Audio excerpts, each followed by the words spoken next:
negative experiences teach us more than positive experiences. It's very sad to say that, but I think we find that where we hit defeat or a problem, then we learn more from that than when we don't, when everything's cruisy and everything works out for us. So as parents, we have to obviously try and create children who are independent and confident. And in order to do that, you do have to give them the responsibility and the options and the opportunity to not get things right in order to learn from it and move forward.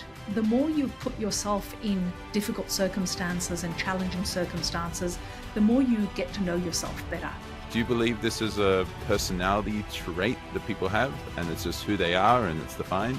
Or do you believe that people can expand their capacity for discomfort and therefore growth? I don't believe it's something you're born with. I believe absolutely that it's your life experience that teaches you that. And my life experience, even as a young child, was with uncertainty and discomfort. So with resilience and success, you build up that resilience muscle, and that muscle that allows you to be comfortable with uncertainty.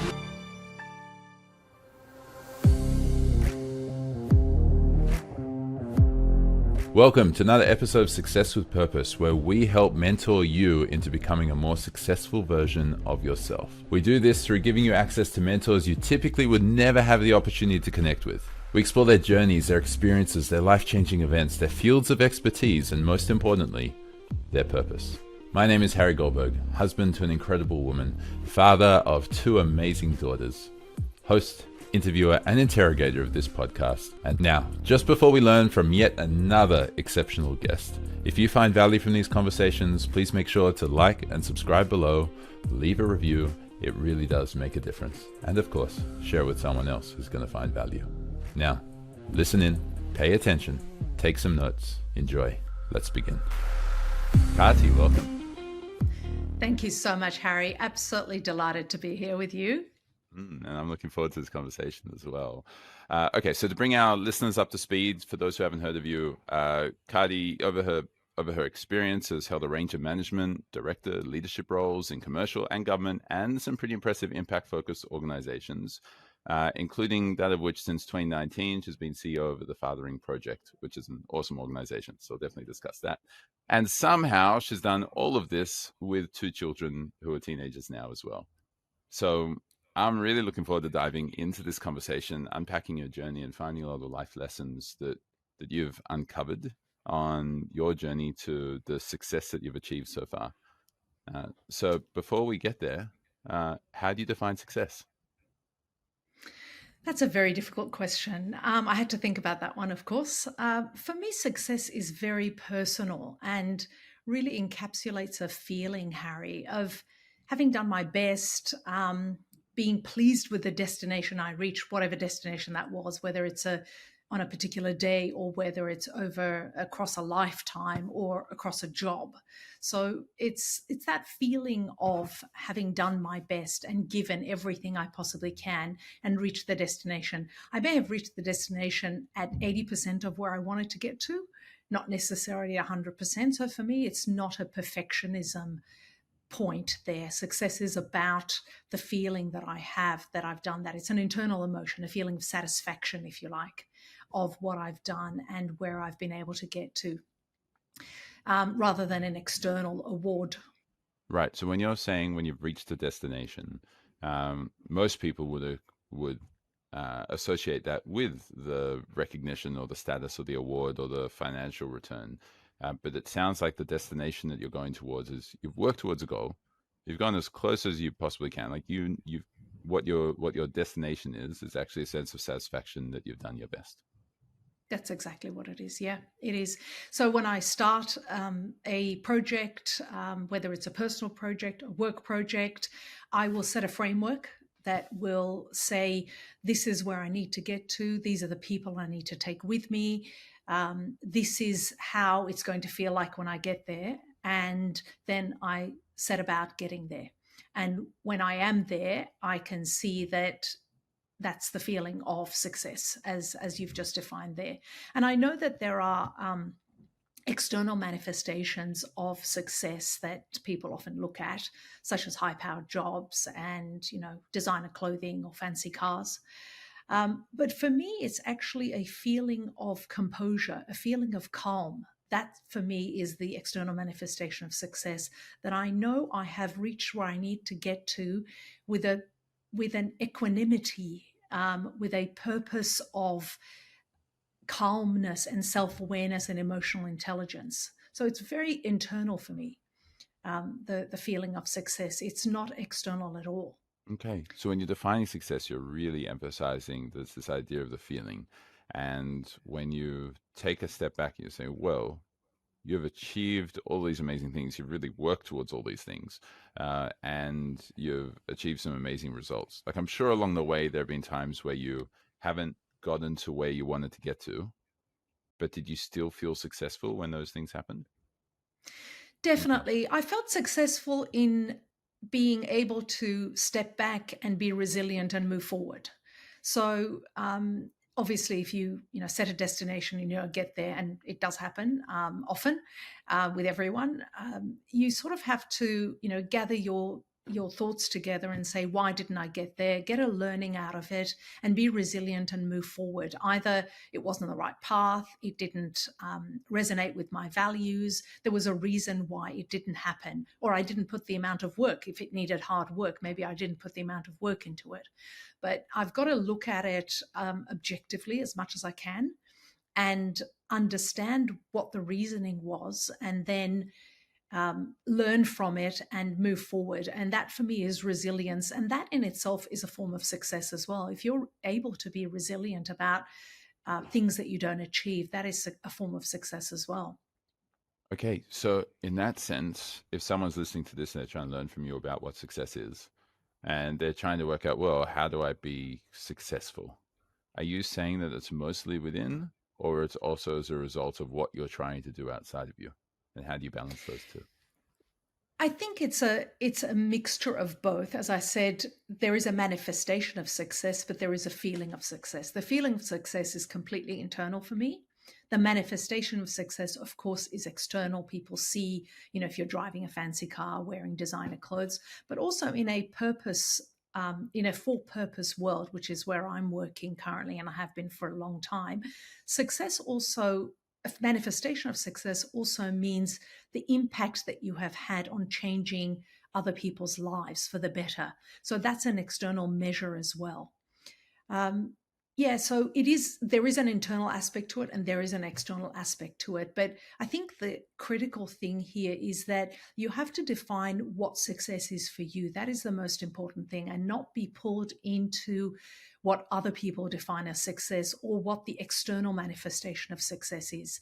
Because you can see people who may be very obviously successful, but not feeling composure, happy, calm, and feeling like they have given their best. And then you can have people who on the outside may not look like they've achieved much, but in fact, they're very calm, they're very happy with what they've done, and they've moved forward. And that is success for them as well. Right. And so you could argue that someone who even disconnects themselves from society and doesn't do anything with anyone else, and they live as a hermit and kind of just live their own life and they're happy the whole way, they're successful? I think so, if that's their definition of success. It is so personal. If that's their definition. Yeah, it's that. If their definition of success is that, then absolutely they're successful in what they've gone to achieve. Somebody might be, painting, a painting, and they might spend all their life painting that painting. And when it finishes, they don't even show it to anyone, but they feel like they were able to finish that painting to the level that they had set out to do. So that to me is success, if that's how they define success. It is critically to do with how you define it yourself. And so for yourself, you've defined as being calm and a sense of equanimity and feeling of composure. If that's been your definition of success, then how have you put so much effort and so much energy into these roles and these projects you've been involved with and creating all of this impact? I think that obviously I've had, calmness and inner balance and tranquility along the way. And I've also had crises and issues along the way as well, as we all do. But I think it takes time to define what success is for you. And I think all our journeys are part of that. That we are working to understand who we are, what our values are, and how we want to be and show up in the world. And throughout my journey with the corporate world, with government, and in the for purpose sector, I've been incredibly lucky to have the opportunities that I've had to reach and understand who I am, what success means to me, and how I want to show up in the world. So the first job probably was, I didn't really know it, and I was looking at success in an external way. The second job, I was probably getting a little bit better at it. The third job, et cetera, et cetera. And so it takes time for us to all understand that and see how we want to show up in this world and define what success means for each of us. And it wasn't at the beginning, obviously. So as each opportunity has come up, and I've selected opportunities, when I look back on my life and what I've done, is retrospectively, of course, I didn't realize it at the time, but retrospectively, I can see how I selected particular jobs in order to understand myself better and show up in the way that I can in the world and contribute in the best way that I possibly can. Okay, I'm really looking forward to diving into the conversation of what your journey has been and start from as early as you want to go, especially with your role with parenting. You can even start with what life was like as a child. But then when we're talking about the main decisions that you're making along the way, or the career choices, the jobs that helped you understand who you are, as well as each of the other life milestones, the getting married, the having kids and all of that, and how that's helped you with understanding more of who you are and who you want to be and the success that you move towards. So I've got to say to you that I've had a very international childhood. I see it as an opportunity, but some people may think it was unstable, but I see it as a definite opportunity. I have lived, worked, and or studied in 20 different countries. So when my family moved to Australia, I was 16, and then I went back overseas and worked after that as well. But even up to the age of 16, I had been to many different countries and lived and studied in those different countries. So that has definitely shaped my journey and shaped my perspective in how I look at the world and how I turn up in the world. It has given me an understanding about adaptability, about fitting in and getting along, which was really, really important, I think, to learn as a child. It has also meant that I've looked for success, as we were discussing before, and belonging in a different way to other people. Most people look at belonging as a place that they belong to. Having lived in so many different places, that is not an option for me and hasn't been an option for me. So I had to find that belonging inside myself and be comfortable with where that is. So what I've done is, as I said, I attended school in 3 different continents. I have worked in many different countries.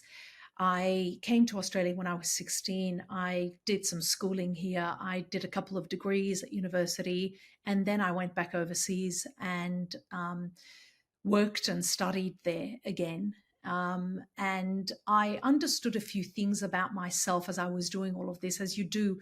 I think all your listeners would resonate with that.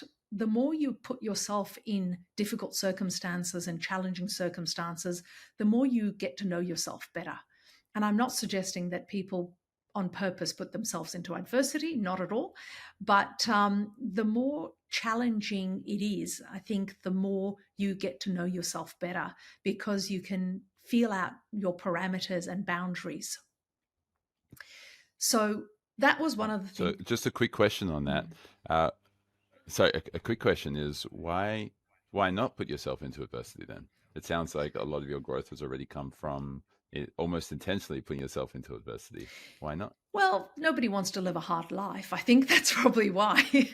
That's a good reason not to do that. I didn't do it thinking that it was going to be difficult. I enjoy challenges and I enjoy challenging myself. Not everybody is like that. So again, you have to know yourself and understand what works for you and what doesn't.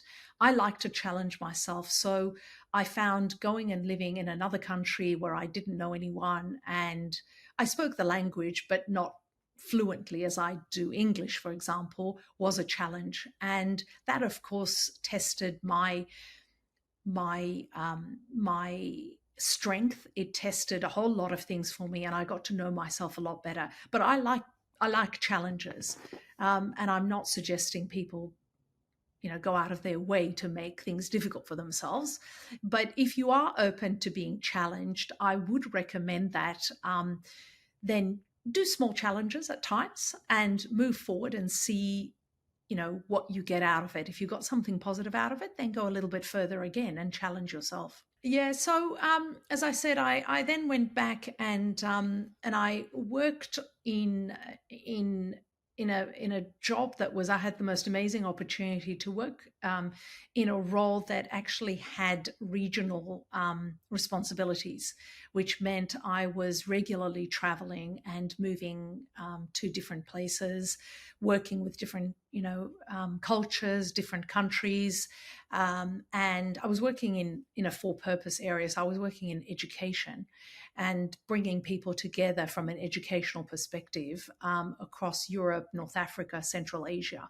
So I was traveling around in those countries and understanding how people worked, what the differences were, what the similarities were, how we could make their lives better if we could, and work to do that. So that was part of my early career, and that probably was one of the reasons why I married probably later than I would have normally had I been in a different environment, because I was traveling a lot. I was doing a lot of things. I didn't marry in my 20s. I married in my 30s, which is the case now, but it wasn't 20 years ago. And so that has definitely, that travel and working with people at an international level has shaped a lot of my journeys. And I always tend to show up with that as a perspective.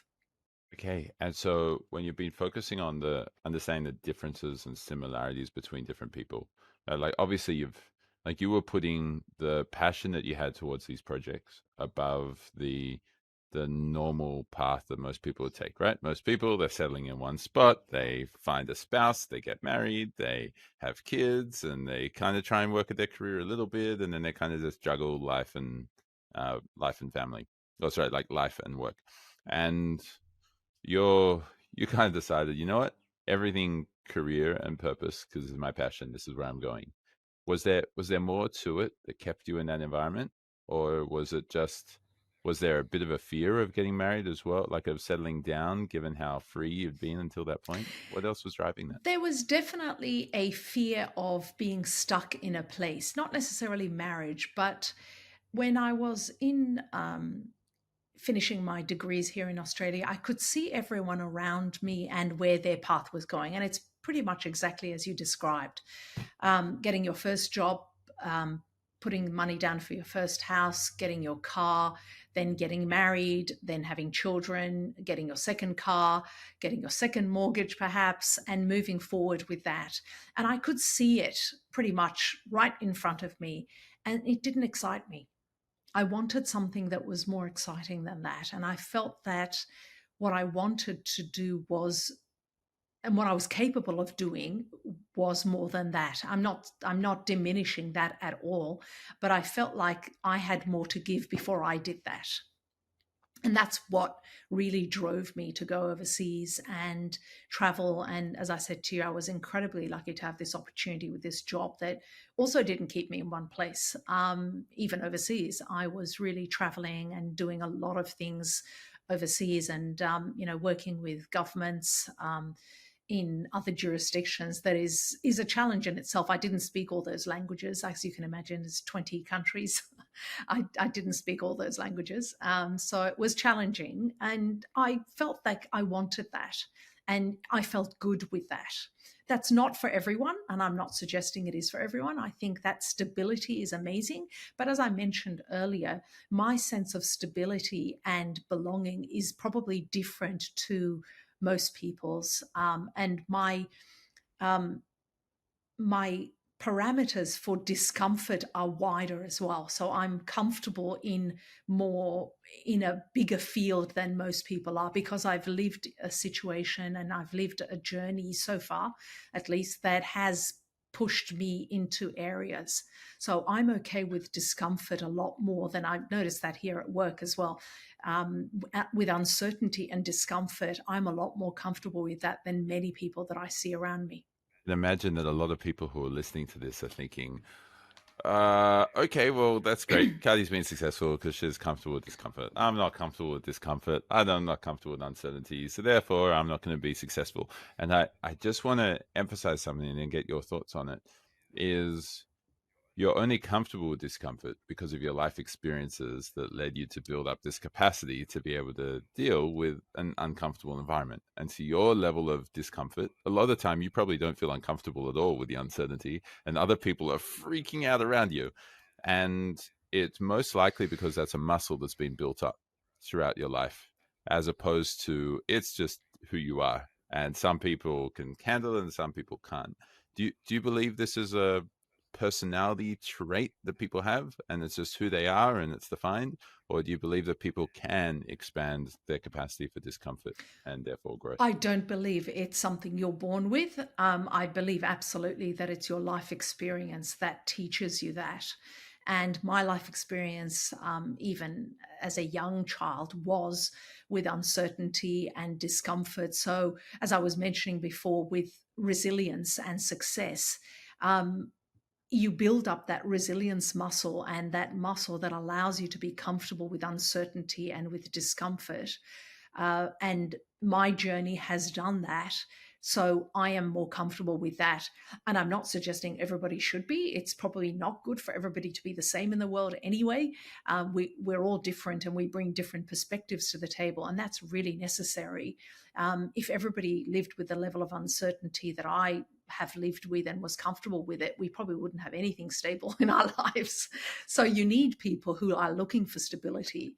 You need people who are, like me, who are okay with uncertainty as well. And when we all get around the table, then, we make magic happen because we bring very different perspectives to the table. Okay, and throughout that period of time, you're learning a lot about how to deal with different types of people, and once again, you're expanding on the skills that you had from when you were young in 20 different countries before you were 16, even, or a lot of countries before you were 16, and you had experienced a lot of life, and you were trying to bring people together. Is that the main lesson that you learned through that phase or through that role that you were in? Um, the particular role, when you said when I moved overseas, is that the one you're talking about? Yeah. Yeah.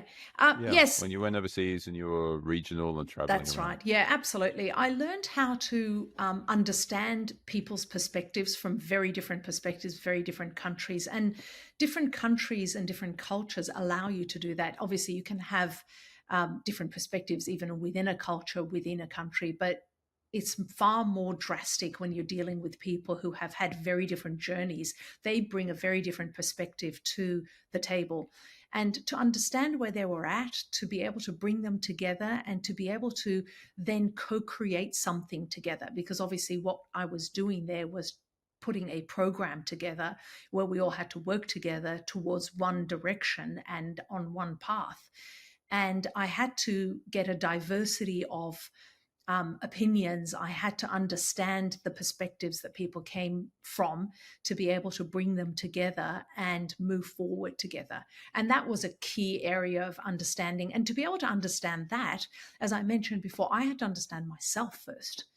Everything starts with us and ends with us. I'm a firm believer of that. And I needed to understand myself and then be able to understand others. It's very difficult to understand others when you don't know yourself. So I think the key thing is to work on yourself and understand yourself, and then you can see where others are coming from too. What does that look like when you're understanding yourself? What are the parts of you that you understood really well that allowed you to understand others even better? I understood, as I said, what I was comfortable with. I understood what I was good at. I understood what I was not so good at. I understood where my strengths and weaknesses were, and I understood how to lean into other people's strengths and influence them to bring people together as well. Those were very key things for me at the time. Okay. And where did you go from here? So you were working. How long was this period where you were traveling around and trying to unify education systems and help other people around the world? How long was that before you went to your next That was stage? 10 years. Yeah, from my mid 20s to my mid 30s, approximately. And then what happened? What happened was I then somehow a bulb went on inside me about children and marriage. And I thought, oh, that's something I haven't thought about. And I need to think about that. And funnily enough, the way I came to understanding marriage was that I wanted to have children, definitely. And I felt that that was probably the best situation to have children in, to be married. Not, there's nothing wrong with having children when you're not married, but I felt for me it was important that to have that support and be in that kind of a stable relationship to have children. So then I suddenly understood, as I said, the light bulb went on inside me that there was a part of me that I'd forgotten about, and I needed to focus on, what I wanted to do for the next 10 years or 10, 15 years. So, as often happens when you become aware of something, then things come to you, or you see them. I'm not suggesting there's some metaphysical aspect that things come to you because you become aware of them, but sometimes you become aware of things and you see more of them. A bit like you get a red car, you've never had a red car before, and then as you're driving around on the streets, you suddenly see all these red cars and you think, I never knew there were so many red cars. So that's, I think, was the next stage in my journey, was that I started being aware of that. And then I met my current husband, who is French. And we decided, after a while being together, to get married. And that's what we did. We were living in France at the time, and it was magical and it was fabulous and it was lovely. But I was very aware that I had my family here in Australia and that I missed them a lot. And that in this kind of environment where you are married and you are thinking about starting a family, I wanted to be closer to my family. So we then packed up and moved back to Australia. Okay. And so this idea of marriage, it's really, really intriguing for me because, and it might be different to a lot of people. A lot of people think about this idea of marriage. It's, well, no, you find the person you want to spend your life with, and that's who you connect with, and you spend your life with them, and then everything's great. And it's like it wasn't for you, oh, who do I want to spend my life with? It was like, hang on, I want to have kids. I need structure around it. So I'm going to find someone who can help me create that structure for the kids and who I want to be around as well and have a magical experience with.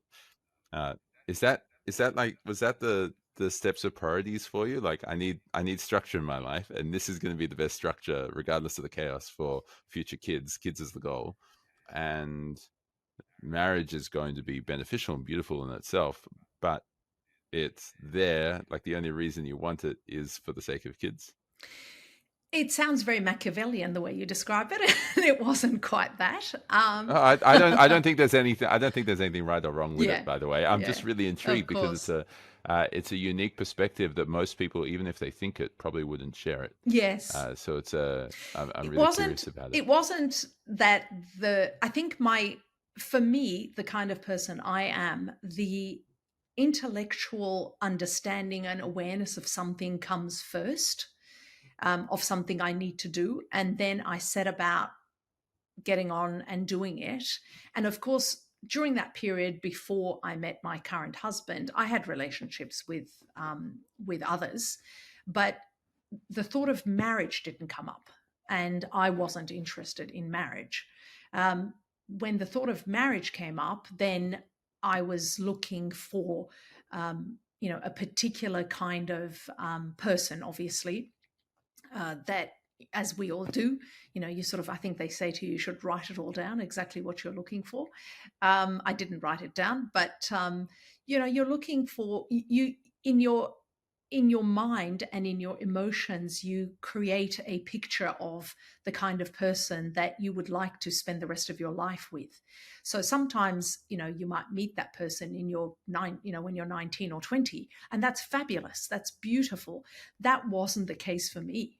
And life is not a recipe, a set of ingredients. And we've got to understand that as well, that things don't happen exactly the same way for everybody. So some people meet the love of their life at 19 and off they go and they get married and start a family. For me, that wasn't the case because I was focused on other things. It was really that realization and then the awareness of it that sort of led me to then meet my husband, and then we got married. And I'm looking at this retrospectively and unpacking it this way. At the time, of course, it wasn't like that. I fell in love and he fell in love. It's only in retrospect when I look at it that I see that I did suddenly realize that, I do want to have children at some stage. So I should probably, think about marriage. Yeah, there's a Tony Robbins quote that comes to mind, which is where your focus goes, energy flows. Exactly. And you just described that beautifully, just in your own life. Yeah, exactly. Yeah, that's what it is. Okay, so you ended up thinking, okay, okay, the next phase, this is the next phase of my life, and I'm going to start looking towards. I do realize I want to have kids. I do realize I want to have a family, and it's not just about the fun and the adventure and the travel, which had been up until that time, and the growth and the discomfort. And now it's time to get a little bit more stability. And then when you shifted that in your mind, unconsciously probably, you ended up also choosing a partner that was going to be able to fit that as well. And then you started creating a beautiful life, and you got to the part where you were talking about you were starting to think about having kids, or it's time to have kids, and your family is back in Australia, and you want to be close to family. Is Absolutely. that when you made the move back? Yes. I mean, there was quite a few years between that. It wasn't immediate. But within about 4 years or so of getting married, we started a family. And by that stage, we had moved to Australia. My father was elderly, and I was very close to my father, and he was an amazing mentor. And really, he and I connected very much, very closely together, always. And he was getting elderly, and I wanted to spend more time with him because being 10,000 kilometers away is never fun when your parents are elderly. So that was another reason we moved to Australia. We moved back here, and we've in that stability and belonging and created those things, and we're living here in Australia, and then the rest of the journey continues here in Australia. So next year we moved to Sydney, and as I said, I was very fortunate to have family around, and within about 4 or 5 years of that decision, we started a family, and they're now teenagers. It takes a lot of time, it takes a lot of effort, and it takes a lot of prioritization and organization as well to be working full time and being a full time parent as well, as all your listeners would know.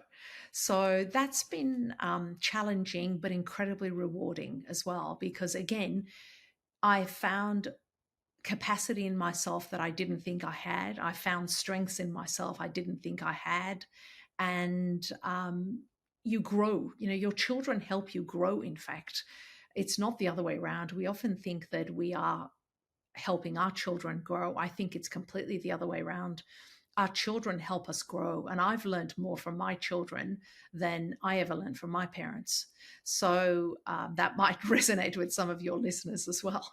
Yeah, I mean, I could imagine it goes both ways, but we definitely consciously grow a lot more as a result of having children than we consciously grew from our parents. I mean, we get so much from our parents. For anyone who's thinking, oh, I didn't learn much from my parents, it's like, well, everything that they did for you was either a warning or an example. Like it was either this is not the way to be or this is the way to be. And you don't always get it right in terms of what you're copying. A lot of people are probably copying things that they wish that they hadn't copied from their parents, and maybe they're not even conscious of the fact they've copied those. But we learn a lot unconsciously, I believe, when we're quite young. We just absorb it all in. We absolutely But do. yes, there's this growth we get from kids, right? We do, yeah. I think it's a different growth, as you say. We learn from our parents, but we get a growth from our children as well. And as you say, parents are incredible role models that we don't even realize. You often find people get into a relationship and suddenly they become their father or they become their mother, without even realizing that they're doing that because our parents are such huge role models for us. And so, how did your children help you grow? Well, they're children, as they often do. You know, they have demands, and you have to put them first, or you don't have to, but often as parents we do. We put them first, so you have to think about their well-being first. Have they got food? Have they Are their clothes washed? Is everything happening for them first, and then you second? And that in itself, when you've been living 10, 20, 30 years, thinking about yourself, really, where you put yourself first, is a change and a growth in itself, because you now have to think about your children and how you deal with that. And I'm not suggesting that because you don't have children you're selfish. You're not. It's just that you generally do put yourself first because you're the person that you are directing yourself. There is nobody else in your life necessarily. You have a partner, obviously you have family that you're looking after, but generally you think of yourself and what you need. Whereas when you have children, you have to put their needs first. So that in itself is a huge growth. You become a lot more organized. I became a reasonable cook after having children. I always used to, do very quick meals, but now I do quick meals that actually taste good too. Because the kids set a standard and you just want them to eat. When you're sharing these things, Kati, I remember when I was a young financial advisor, I was working in high net worth space at Westpac, and I was only 26 at the time. I hadn't had kids. Kids were definitely in the near future. They were on the horizon, but I hadn't had kids yet. And I thought that I understood what it was like to have kids. And I even remember having conversations with clients who had young kids or whose kids were causing some form of drama, or they were putting their kids first. And in my mind, I was thinking, yeah, right. I mean, I guess you've got young kids. One couple I saw, I remember this. Yeah, you've got young kids. You must be really tired. Must be exhausted. But I kind of said that because that's what everyone had told me, that that's the level of exhaustion that you have. You just get tired when you have kids. Now that I have kids, I've got a 3.5-year-old and a 9-month-old. It really is tiring. It's different. You just don't get it unless you've actually been in that circumstance where you're responsible for someone else and you're responsible for your purpose and the impact and all the passions and everything else that you're trying to do, let alone your health and your sense of self and own autonomy and what you're actually able to do. It's a completely different ball game. How would you describe that experience for yourself? Um, Chaotic. And as I Mhm. said, you have to be incredibly organized and also understand your priorities at that time to be able to do what you need to do. I started drinking a lot more coffee than I had previously. And I realized that I needed to look after myself, and that balance between looking after the children and looking after myself and looking after the house, if you like, and working was a very delicate balance and very easy for it to become unbalanced with one small thing that doesn't quite fit in where it's supposed to, or a person who doesn't turn up when they're supposed to turn up into your life. It can throw everything out. So I realized that, and I was always, as we are as parents, juggling that, to make sure that everything got what they needed to get, as well as myself: work, children, home, husband. and myself got what we needed at the time we needed it. And of course, you don't always manage it. You fall and you stumble, and that's where you think, as you were asking me before, oh, was I successful today? No, I didn't do well today. It didn't quite work out. But that's the way it is. You just have to learn, okay, tomorrow I'll do better. And you get on with it and get up and do it again tomorrow and try and do better. It sounds like a lot of the home and child responsibilities fell on you. Is that kind of a representation of what society was 20-ish years ago? It's just Definitely. how things were. Yeah, it was definitely at the time. Mm. And remember that my husband is not Australian either. So he didn't have the support networks and the understanding of the systems here. And we didn't have his family here either. So for those reasons, when the children were much younger, a lot of that fell onto me. Since then, things have changed. He is an incredibly supportive husband, and he does most of the legwork with the children now, which is fabulous. Okay. Um, yeah, it is. I love hearing about involved dads. It's awesome. And okay, so what was next? So you're working, like, what were you working at that stage? You had young kids and you're still working full time. You're trying to manage everything and everything was chaotic. Was your career still growing as much as possible? Were you still pursuing this sense of discomfort in the workplace and in the projects and everything that you were taking on? No, I think the discomfort and uncertainty had moved to home. I was, yeah, because with children, you don't know what to expect next, you move into, you grow with them as they grow. And uh, I tried to keep my work life a little bit more stable and less filled with uncertainty. So I was working for some big brands at the time, in the not for purpose, in the for purpose sector, but and held roles that were a lot more stable and a lot easier and didn't challenge me. So I didn't have to travel a lot. I remember this, one of my CEOs, when the kids were young, did say to me, you're going to have to travel a little bit more than you're doing now. But I understand where you're coming from. And I said, of course I will.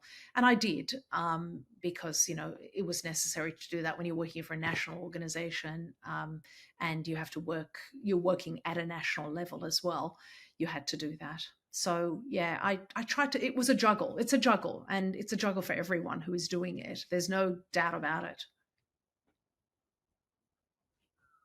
It sounds like that manager was quite empathetic as well, though. Like, just recognizing that you had your limited. Like, I've had plenty of guests on here who have had managers from hell in this regard. Like, literally letting them go because you're just not trying that hard, and yeah, sure, maybe your priorities are your kids, and that's fine. See you later. Yeah. That type of approach, which is horrific. It sounds like this particular manager was actually quite a positive influence on your life, like very empathetic. Incredibly, yeah, and an incredible mentor as well. He was fabulous. One of the best mentors and managers I've worked with. As you said, not just because he was empathetic, understood where you came from, had his own family, of course, and understood it, but also because he was a great mentor and had held some very senior roles, and so could direct and guide and understand. I was very lucky. We were all very Yeah, lucky, okay. actually, with him.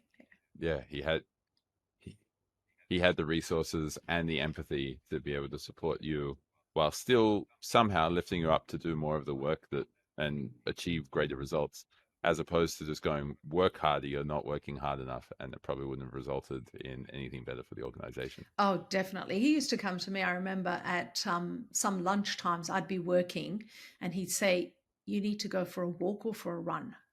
Go and walk or have a run outside. He was a runner himself, and he would go for runs often early in the morning or at lunchtime. And he would say, you need to go for a walk or for a run. Stop working. So he was very empathetic and understood that for you to turn up and be the best version of yourself at work and to be able to perform in the best way you possibly can, you have to be feeling good. So he was an amazing man. He is an amazing man, I have to Okay. say. He's still with us. He's just not my manager Amazing. It's just not your manager. It's still a mentor currently. to you? Still a mentor, absolutely. Yeah, yeah. And my current board Oh, are amazing people as well, and they have the same kind of attitude. But obviously, a board's relationship to a CEO is different to a CEO's relationship with staff, which was the yeah. description that the situation that I was describing just then. Okay. And so what happened then? Your kids, what age were your kids when you finally felt I can pursue a little bit more discomfort, a little bit more uncertainty at work again? I think they were probably 6 or 7 years old. And then I started applying for and getting into roles that were a little bit more complex and called on more resources from my perspective. They were at school. So yeah, it was, they were spending, Yeah. from 8, Yeah. 8:30 in the morning or 9 o'clock in the morning till 3:30 at school. But I do remember one of those roles. Yeah. And so you just had the space. Yeah, exactly. And that first role that I did, when I did step back into more discomfort, places of discomfort, and not discomfort is not the right word, really challenge. I would get to work at 7:30 in the morning, and I would leave at 2:30 because I had to pick the kids up at 3:10, and then I would take them home. Get them something to eat. They were only little. Get them something to eat, spend a little bit of time with them, and then I would go back online, remotely working till probably about 6 or 7 o'clock. So I would take a bit of a break in the middle of the day, well, not the middle of the day, but the time when I had to pick up the kids. And that was a particularly stressful time. Because work doesn't end at 6. So you went back onto work, like back to work at 6 or 7 p.m. or Not until 6 or 7 physically. p.m.? Yeah, not physically. I would work from home, but Remoting yeah, in. remoting in. Yeah. Yeah, I would remote, or I would have phone calls that I had to make, and all of those things. But it was stressful because I was at work at 7:30, which meant I had to be up really early and getting into work. And then every day at 2:30, as I was about to leave, somebody would walk into my office and say, "Oh, can we talk about this?" Or "Have you looked at that?" And I'd have to explain that I hadn't, but I couldn't do that right now because I had to go. And manage that as well, because obviously people would say, well, every time we go and see Kati, she's not there or can't deal with something now, and I had to manage that. So it was stressful, but it allowed me to do two things. It allowed me to work full time in a fabulous, challenging role, and grow from a work perspective, and it also allowed me to be with my children. So it was still very good. Yeah. Was what was happening? What was happening with that? Uh, I guess with the culture of the workplace at the time. Um, Most people just didn't understand that you needed to be out of the office from 2:30 till 6, and they just kind of didn't get it. Um, what were those challenges like? Where did it go to from there? They didn't understand it as well, because it was a much more senior role than the previous one, where my CEO was saying, go and have lunch and run.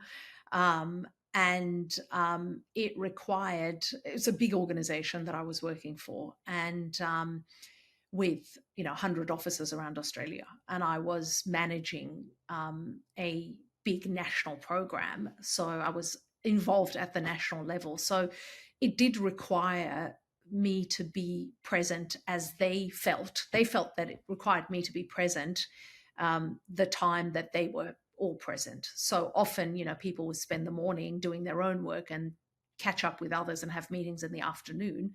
And of course, from 2:30 until 5:36, when people left, I couldn't have those meetings. So I always tried to schedule meetings in the mornings.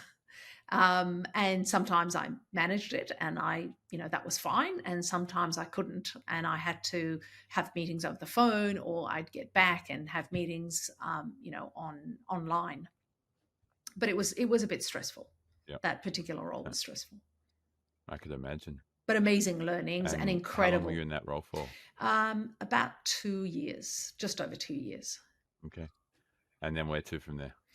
And what were the learnings, those incredible learnings and the like that you took? Like what were some of those learnings that you gained from it? And then what did that teach you about yourself and helping you in defining success? What that role taught me about was the CEO of that organization was an incredible CEO, actually, also a mentor and continues to be a mentor. And that in that role, what I understood was it's a big for purpose organization. What I learned about the world and the world of work is that relationships, resilience, mindset, and mental health were key, and your own and your teams and your clients were key to everything. And that you had to work on relationships with everything that you did, because you can never do anything by yourself. Well, you can, but the kind of impact we were trying to achieve in that organization was not something you could do by yourself. And you needed allies, supporters, and partners to be able to do that. And in order to have those, you had to build relationships. So that role really taught me the importance of having relationships and allies in order to, and the need to foster those relationships in order to make the kind of impact that I wanted to make. What are some examples of how you foster those relationships? Um, Really working with people, getting to know them. The difficulty I had at the time, as I mentioned to you, is that I worked at, got to work at 7:30 in the morning and had to leave at 2:30 with agreement, mind you. It wasn't something I decided by myself to do. I did get my manager's agreement to do that. But I had to, so when people would leave work, on the way to get to the bus or go have a cup of coffee with each other, and that helps build relationships as well. It's not just the kind of work you do at work and the interactions you have sitting across a table discussing a project, obviously. It's the relationships that you build and the trust that you build with people, because you go and have a cup of coffee with them, or you step in when they can't, or they step into your, to help you when you can't do something. And I couldn't do those outside of those hours. So anything that, after 2:30 I couldn't do effectively. So what I tried to do was, as I said, set up meetings in the mornings, and I would go and get coffee with people at 10 o'clock or 10:30, stand around the water cooler, so to speak. There was no actual water cooler, but do those kind of things with my team and with others in the organization to build relationships and build strong relationships as well. So they were some of the examples that helped me build relationships with them. And what was your next role after that? Where did you go to from there? My next role after that, these are all for purpose organizations. My next role after that was a CEO role, actually. I moved into the C suite after that. And that was good learning as well. It was another for purpose organization. And I understood again where you fit in well and where you might not fit in well. And again, the values that you hold and the values that and how that resonates, the values of the organization, and how that ideally resonates with your values, and you can bring your best to work because it resonates. So that was the next role that I had. It was a very impactful organization. Defining where your values align with that of the organization. That's right. Yeah. Um, and how do you identify your values and the organization's values? Because every organization is going to have their 5 or 6 values or whatever it is up on their website, and it's all there, and they say it to all their employees, but it's rarely the actual culture.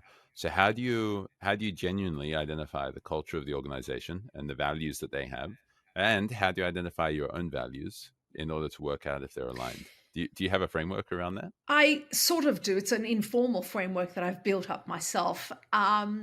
It's really important, and that's the key to it, is that you never know. Culture is so important at work, and your values and how that aligns with the values of the organizations, which is the issue that we all have when we go into a job. You never know whether that is going to be the case, because you don't know what the real culture of the organization is until you're actually sitting there doing the work day after day. And it still takes a little bit of time to understand that it's not like you walk in and it's a switch and you turn it on and you see it. And as you say, most organizations have their values written up on their website, and it rarely shows the real culture of the organization. So you have to be there and understand it. I understood my values because, as I mentioned before, I'd spent a lot of time getting to know myself better. So I knew what my values were. And then when you go into these organizations, you sit there and you think, okay, are these are resonating with my values, or are they actually going in a different direction? And there's no judgment at all, because there's plenty of positive, great values out there. And some, resonate with you and some don't. So, you could walk into an organization that has amazing culture and fabulous values, but it's not your culture and it's not your values.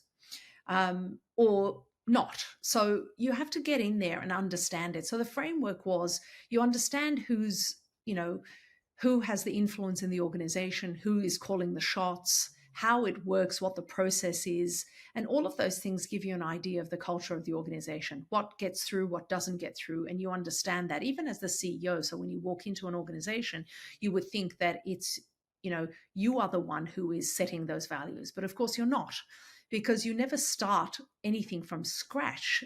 The organization's already been there.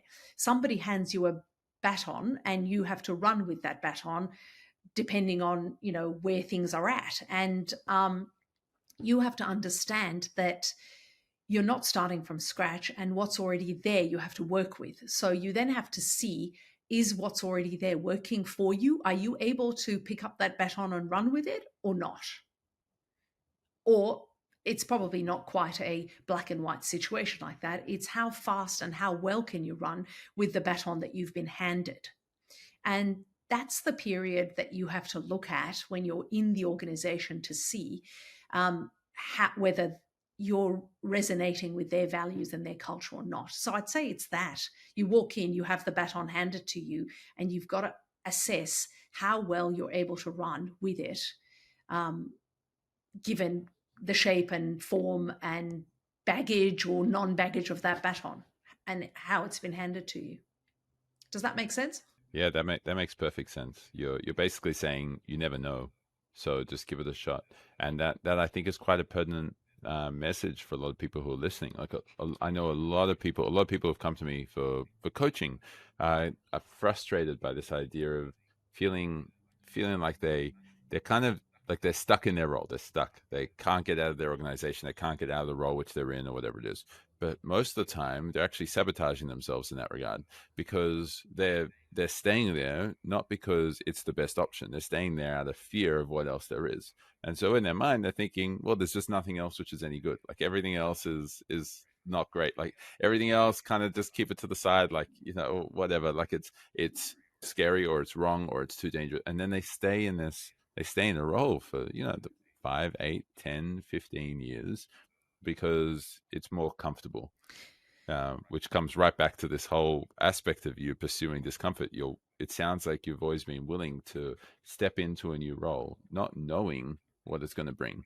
Stepping into a new role, not knowing exactly what you're going to get from it, or how it's going to shape up, or what the culture's like, or what you're going to learn, or what challenges you're going to face, or what your managers actually like, as opposed to how they are in the interviews.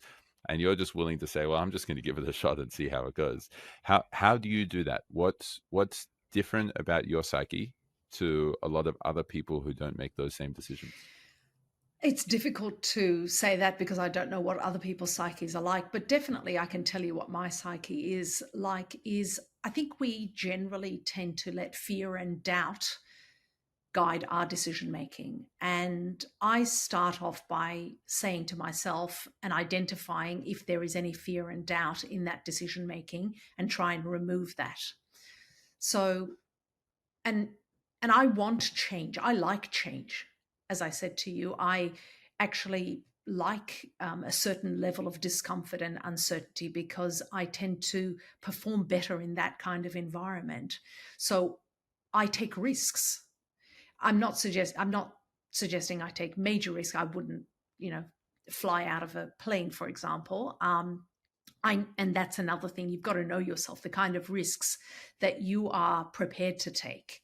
But I like change because change challenges me, as I mentioned before. I like being challenged, and change challenges me. So I take that risk knowing that, yes, it's not going to be comfortable necessarily. It's an unknown, and I'm going to have to deal with what comes up. And most of the time, you have to have the resilience, of course, to deal with it. Sometimes it doesn't work out. And you have to say, well, no, that wasn't the right decision. So I need to go somewhere else. And you leave and you go somewhere else. But I think the key thing there would be to not let fear and doubt guide your decision making, and to be able to make those decisions based on positive things of where you want to go and how you want to get there, rather than fear and doubt. Because if we let fear and doubt in, then it rules every decision we make, and that makes our decisions not the best decisions we can make at that time. Do you have any strategies to identify that fear and doubt and when it's coming into your decision making? Because most people are completely oblivious to how much fear and doubt is actually driving their decisions. Again, it's self-awareness. It's understanding and knowing yourself. Everything starts and ends with us. And um, being clear about who you are and what you want and how you want to show up in the world, I think sets a clear path. And once you're able to set that clear path, then you're able to see what doesn't fit into that clear path, which is the fear and doubt often. And it doesn't fit in. And I think that many people, as you say, let that fear and doubt come in without realizing it's there. But if you can work on understanding yourself and recognizing, being aware of the decision making and where fear and doubt is, then you can identify it and move away from it. How have you developed that self-awareness? That's a difficult question. It's a very good question, but difficult question. Again, by, I think, putting myself in situations where I get to know myself better. I think the other thing that's really, really important for us in this day and age, where we have a lot of noise and clutter around us, externally and internally, is to find time to be still and alone and understand where we're at and what we're doing. So meditation is not for everyone. I agree with that. There are times where people can't meditate or they're not able to, but I find walking just with music on, um, I go for an hour's walk and I clear my mind, or I go for a run and I clear my mind. So I find physical exercise of some sort, walking or running. Walking for me is better because I think when I'm running, I'm focusing on the fact that I'm unfit. So it doesn't clear my mind as well. But when I'm walking, I find that it brings a clarity of thought and purpose to me. And I'm actually incredibly creative. And I read a piece somebody had done. They've done a piece of research on this that shows that when you walk, it does actually help you be more creative and get clarity of mind. So that works. Go for a walk. Go for a long walk. Do you meditate? You mentioned meditation. Do you meditate as well? I do. I do meditate, but I find that the walk when I have time, and it's not a walk, we often find that we want to walk and we're told to walk with friends because that social connection is really important. But I find that there are certain times in the week, in the 24 hours, however you want to divide it up, where I need to be alone. And I like that. That gives me clarity of thought, whether I meditate during that time or whether I walk and just listen to music, or I just sit on a comfortable chair and listen to music where I'm not talking to somebody else, is really important. I work in a job where I am constantly talking to people. So maybe that's not as much of a challenge for others who are working less in that kind of a role. But I work with, my business is a business of people. So I talk a lot with people. So I find that I need to withdraw from that at times and be alone. And that aloneness, however it works for people, as I said, sometimes it's just walking for an hour by myself. And you can listen to music. You don't have to not listen to music. Or I can, sit and be by myself in my room in a comfortable chair, or meditate, or any of those things are really helpful to bring clarity of mind and understand who I am, where I want to go, whether my decision, that I'm about to make or have just made was based on the right things for me or not. Okay, so part of it for you is just basically thinking time, creative alone thinking time, very powerful. And other times it's just simply meditation, just letting it all go. Exactly. Yeah. Just creating space for Um, clarity of thought. yes. Okay. One of the other guests on here, his name's Andre Menezes. He's a amazing, like a really just inspiring guy. He's CEO and co-founder of Tyndall Foods, which raised 130 mil US for as a plant-based, which is like the highest raising of any plant-based organization. And basically, they make plant-based chicken. But he has a lot on, and I remember asking him, not during the podcast episode, just in another conversation, how do you actually manage the stress that can be building up? How do you take care of yourself? He's literally working with almost no stability across 3 or 4 different countries throughout the year, and often flying in and then flying out a week later. How do you maintain consistency? How do you maintain a sense of structure around your health and your mindset? He says there's only one rule that he sticks by, only one, and that is every day he goes for a walk for 1 hour. That's it, just one.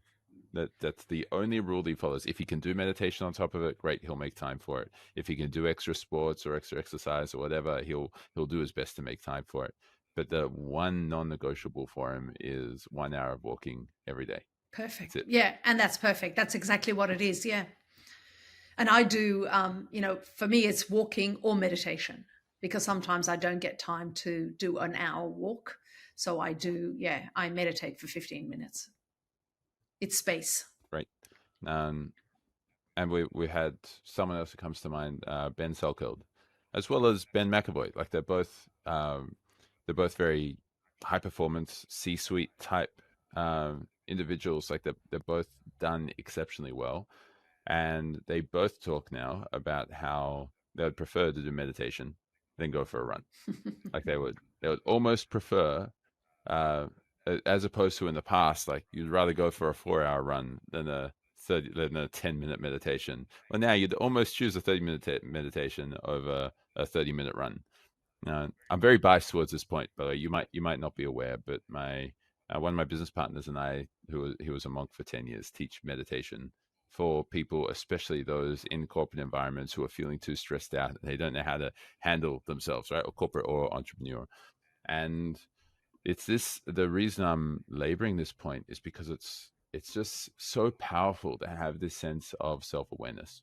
If we want to be able to understand yourself more and to be able to make these decisions, then you got to understand yourself. And I love the fact that you just shared, I prioritize my meditation over going for a walk, and sometimes it's a shorter walk or maybe no walk at all, but I need this sense of stillness in this moment. Are you able to expand more on how that helps you? How long have you been meditating for? How long have you stuck with the practice? How's your practice transformed? And what have been the main benefits that you've been able to see from it?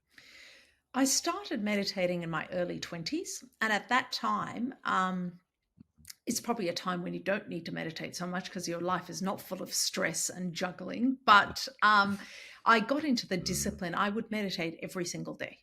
And sometimes I would even meditate in the morning and in the afternoon, at night. So I'm not talking 2 hours of meditation and chanting. I'm talking 15 minutes in the morning and 15 minutes at night. So I used to meditate every single day.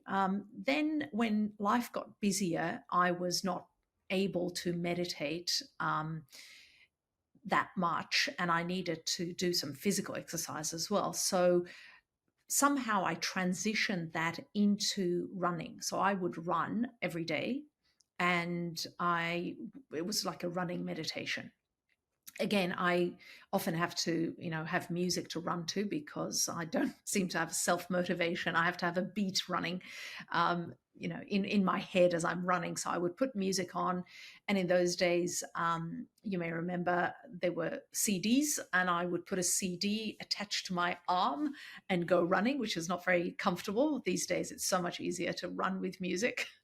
But I would do that every single day. I would go for a run, probably 45 minutes to 1 hour run. And it transitioned to that. Then for a while, when the kids were little, it was, just activity and walking, and I wasn't able to do that. So I've gone in and out of it a little bit. And more recently, I've gone back into meditation and walking. So I go between walking, running, and meditation. I think that would be a good summary to say between the three things. And I found it, as I said, gives me a space that allows me to think clearly.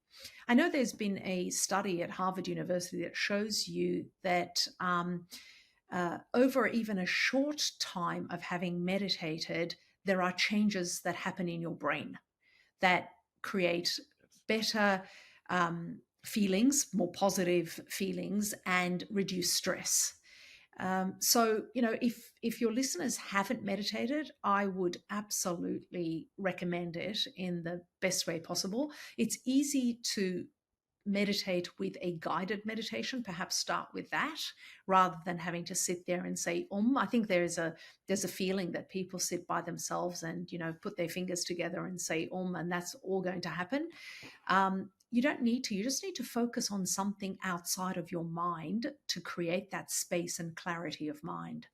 So I found that meditation has been incredibly helpful. And as I said to you, sometimes it's a walking meditation and I actually play music while I'm walking, and it has the same effect as if I'm sitting there and meditating with, a guided meditation or some, meditative music in the background. It has the same effect for me. Okay, thank you. Look, if anyone wants to learn more about meditation, you're listening to this. So I've had Jai Kith, Rajan Shankara, Dina Kaplan, and Henry Shukman, all those guests on the podcast, and they're all meditation experts or ex-monks and the like as well. So there's some awesome stuff there. Back to your story. So you were there for about 2 years, and then you got to a CEO role. Yeah. And then what happened? What was that? And it was a great role, fantastic organization. The values were not as aligned with my values. So I didn't stay there for, 5 or 6 years. I left after a couple of years and went to another role. And then I realized at that time that my kids actually needed me a little bit more than I had realized. And so I specifically picked organizations that were within 15 minutes drive of where I live. And I did a little circle around. I got a Google map, and I put a circle around it of 15 minutes drive. And I thought, okay, it needs to be within 15 minutes drive. And I sort of set out some parameters of what I needed to do. And I would only apply for roles that really were within those parameters. And so I moved from that organization to this one that was 15 minutes away. And it was great. I was able to give a little bit more time to the kids, and I was able to come and go as I needed to in terms of, as I said, it was close by. I guess it helps when you live quite centrally. We live quite centrally in Sydney, so it wasn't too difficult. If you're living further out, it would be a bit more difficult. You have to travel. But for me, travel was one of those things that if I eliminated a long, commute, that helped me save time. That would help me spend more time with the kids and pick them up or do what I needed to with them. So I did that. When you say they needed you more than what you had previously realized, what did that look like? I just realized that having gone for this CEO role and being away, because you do need to travel with these roles, they're national organizations, Australia's a big country, and you do have to do that.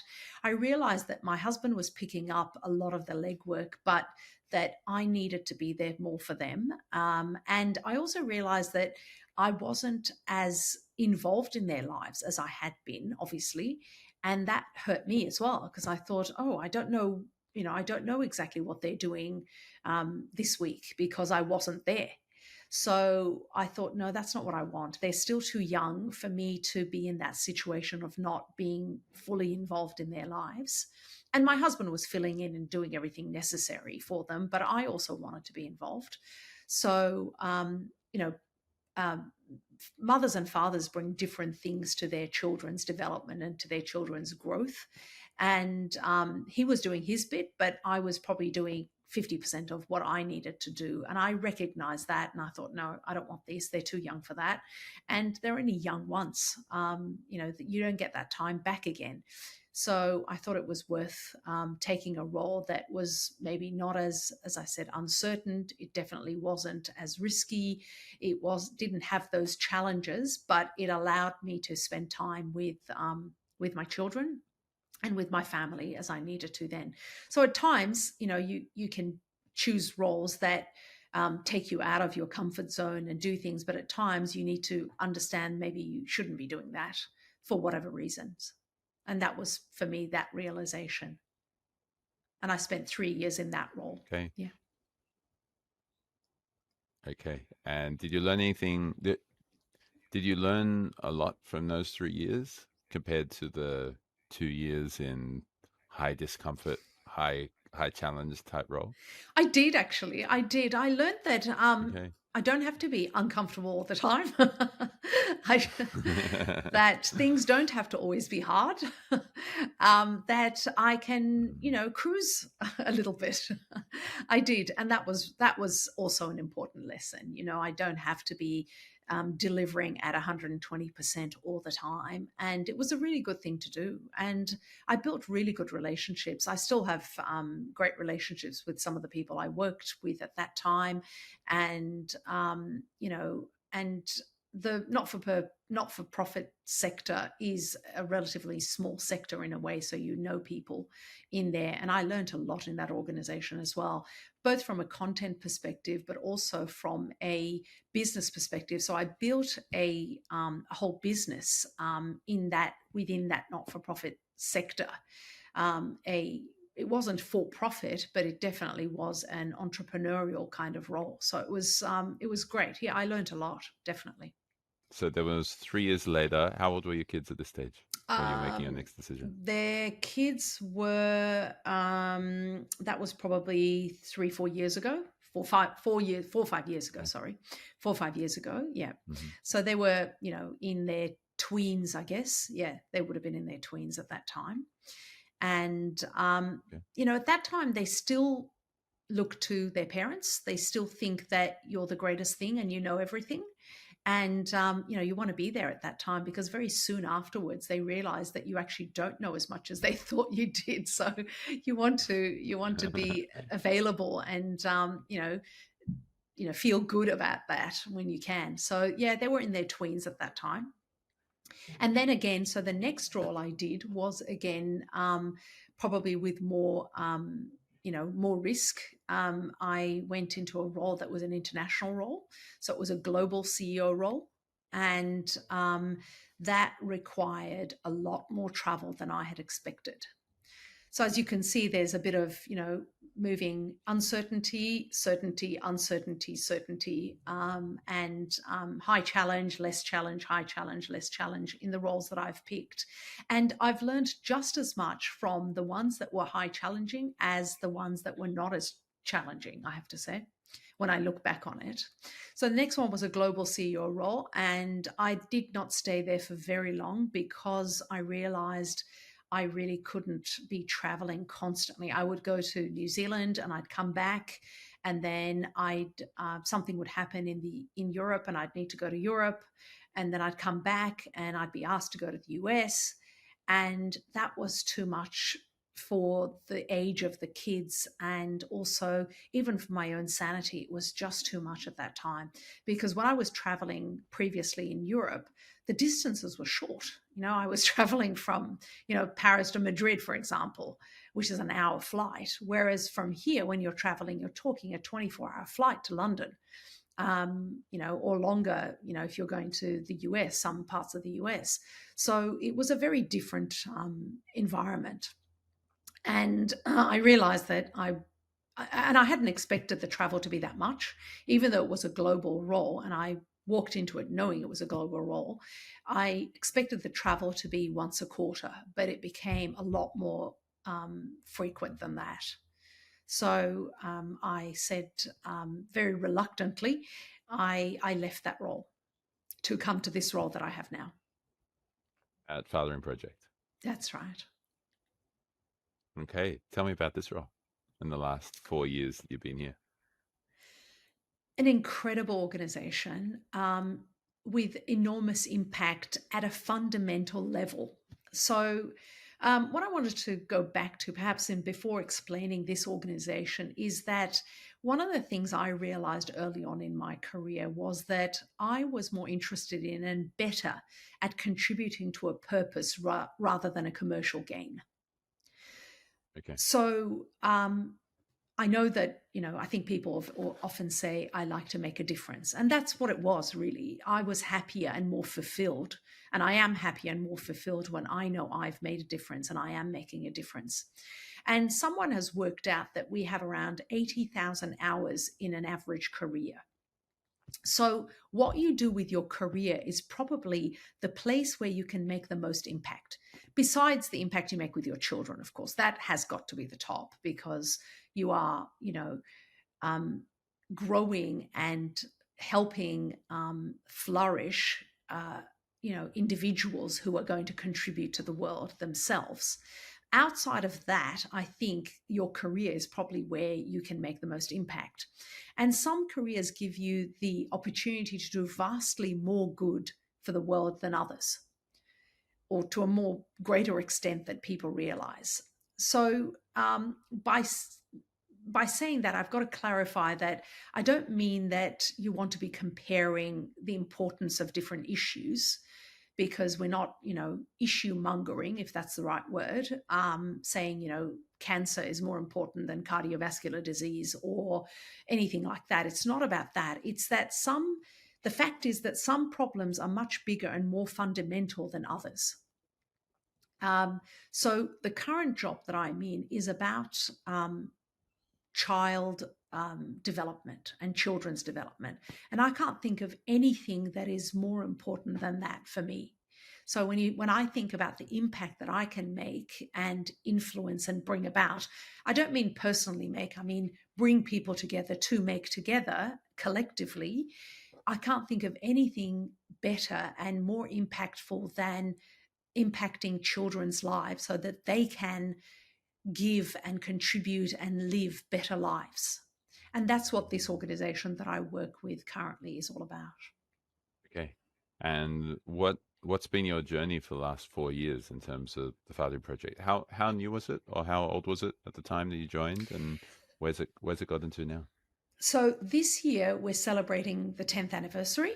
So there was, 6 or so years of work before I joined the Fathering Project. So I'm coming up to my 4 years in this organization.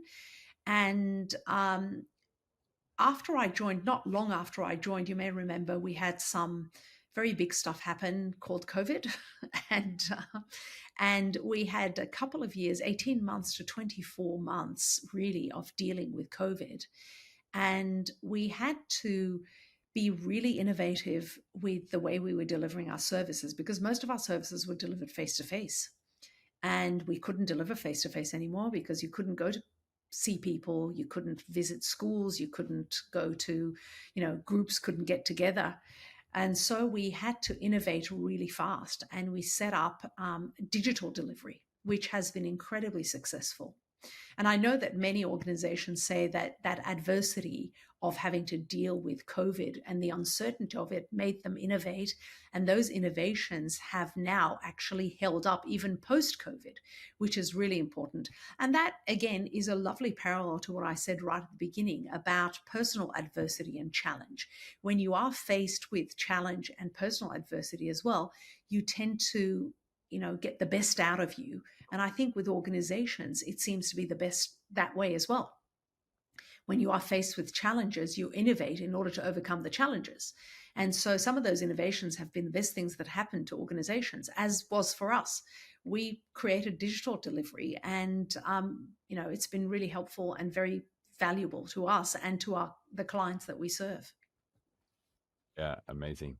Um, okay, look, so your journey's been incredible, and I've loved a lot of it. And there are a couple points which I just want to pick on, if you're willing to expand on them as well. Of Um, course. you've taken a lot of like it sounds like you've naturally fallen into high responsibility roles and leadership roles. Uh, how have you handled the responsibility that's been on your shoulders in each of those roles that you've taken, or in most across those roles that you've taken? How have you managed to handle the responsibility? Because a lot of people would be going, "Oh, I don't know if I want to be responsible for all these people and the outcomes of the organization. That's kind of just too scary." How do you handle it? As I said to you, I don't look at it from a fear and doubt perspective to start with. So I go into it thinking, if I see something, or my premise with everything is that if I see an issue that needs to be managed, then I must be the person to manage it. So not everybody is aware of problems or issues or things that are happening around them. But when you do see an issue, then you have a responsibility to step in and solve that issue or resolve it or help it. And that's been part of my mantra throughout my life and my journey, that if you are in a position, and actually it's a privileged position to be in a place where you can observe and see that there are issues that need to be resolved, because we're not always in that privileged position. So it is a position of privilege to see that. And when you are in that, then the responsibility is absolutely on you to do that. And you should go in there with commitment and gusto and dedication and address that issue.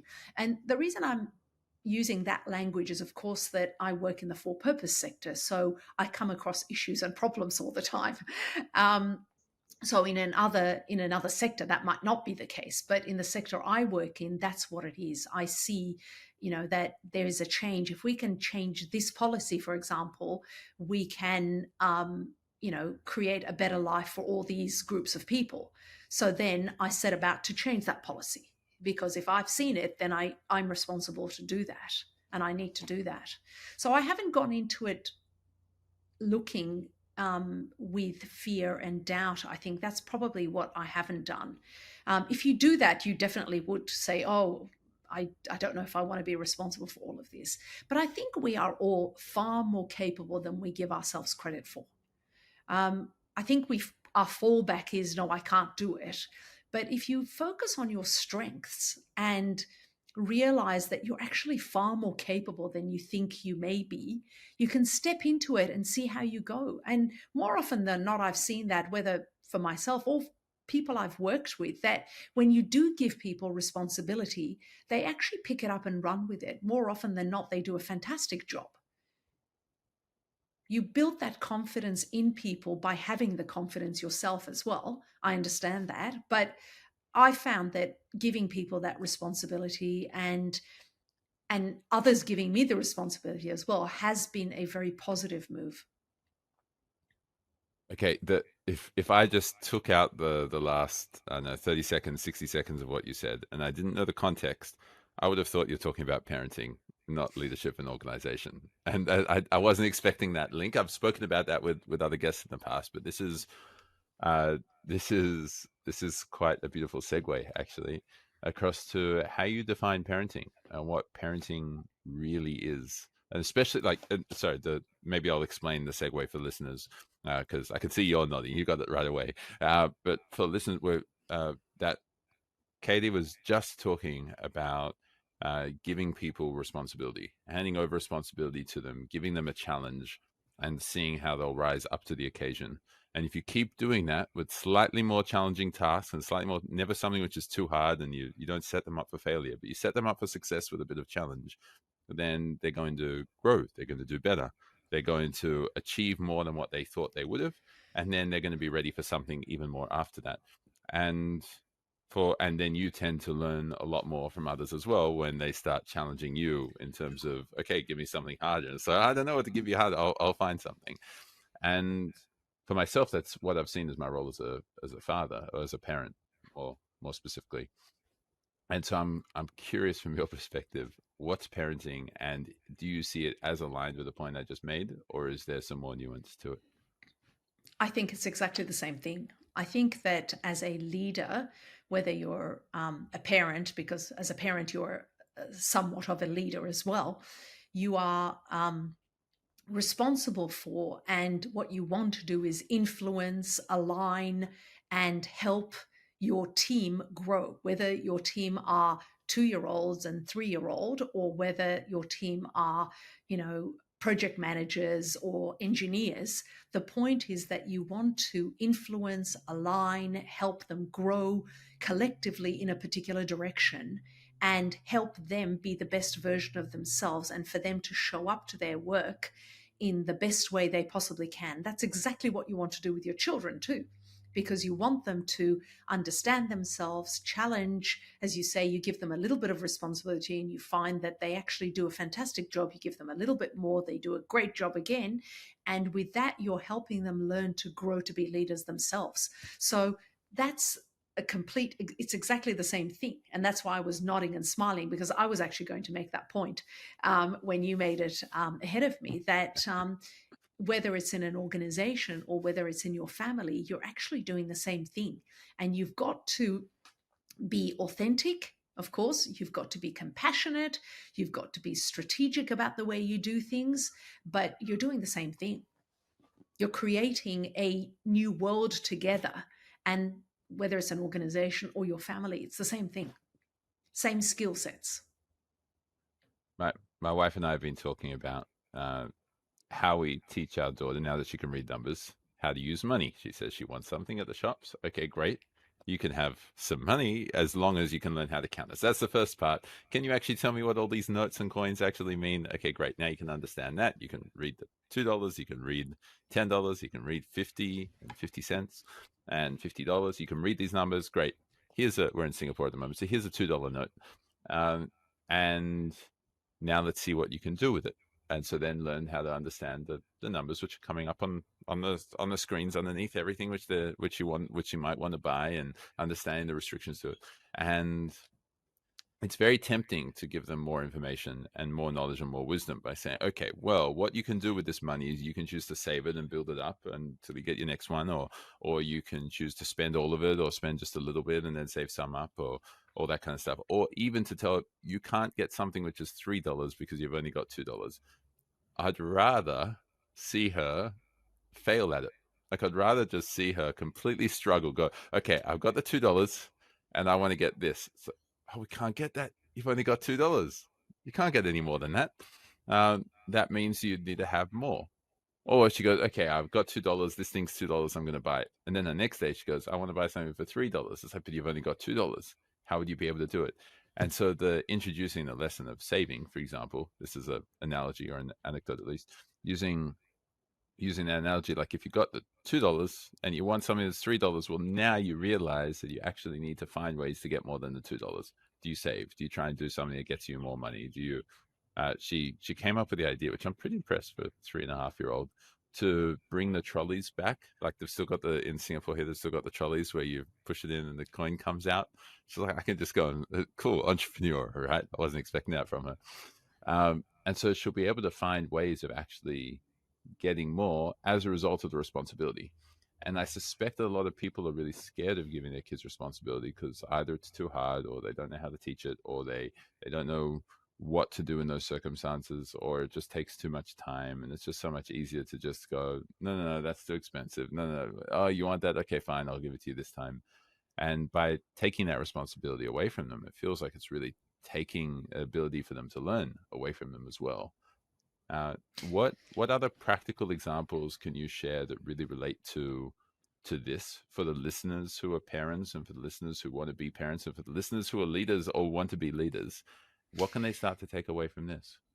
I think, as you said, we have to remember that for some reason, probably to do with evolution, negative experiences teach us more than positive experiences. It's very sad to say that, but I think we find that where we hit defeat or a problem, then we learn more from that than when we don't, when everything's cruisy and everything works out for us. So as parents, we have to obviously try and create children who are independent and confident, or that would be my recommendation. Confidence and independence are key to everything, and in order to do that, you do have to give them the responsibility and the options and the opportunity to not get things right in order to learn from it and move forward.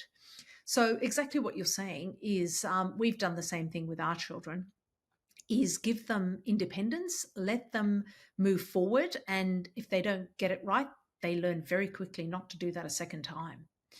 And with that, they grow.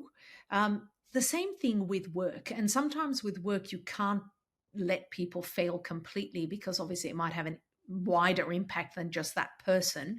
So you've got to create a safety net with people, but you can allow them to delegate, give them responsibility, but walk beside your team to have that safety net so that the implications, if things don't work out, are not far and wide, so you can contain them, and still have the learning happen at the same time. I think that's one of the things I would say is, whether you're a leader, you're thinking about your organization, and you're either in a leadership position, or even you're not in a leadership position, but you are leading, because there's many people who don't have the title but are leading organizations or projects. Give that independence, try and delegate, allow your team to work it out by themselves, to find solutions. Look at, set direction and focus on outcomes, but let your team do the work to find solutions and work through and resolve problems if they come across them. Otherwise, you'll be doing all the work and they won't be happy either, because they're not learning. And that's the same with children. You've got to give them that independence and the confidence to move forward without you, even though that's a really hard thing to do, because of course we want our children to be dependent on us always. But you've got to give them, allow them to do that, and allow them to, have small fails in order to not fail big time later on. And through that process, they build a lot of resilience. I think Chelsea Pottinger shared it really well on her podcast episode with us. And she was sharing that with her 8-year-old, she needs to learn to hit the pavement. Like, she's not going to catch her every time. She's got to learn to hit the pavement, as long as it's safe enough for her and as long as it doesn't damage her sense of self or self-esteem too strongly. But to teach her that there are consequences to what you're doing. You're going to hit the pavement, and I'm not going to stop you from hitting the pavement every time. You got to keep your head up. That's exactly right. Yeah, that's an excellent example. Yeah. Yeah. My kids are a bit older than that, so I can't give you that example. And I'd have to work back to see when they were that age, what they did.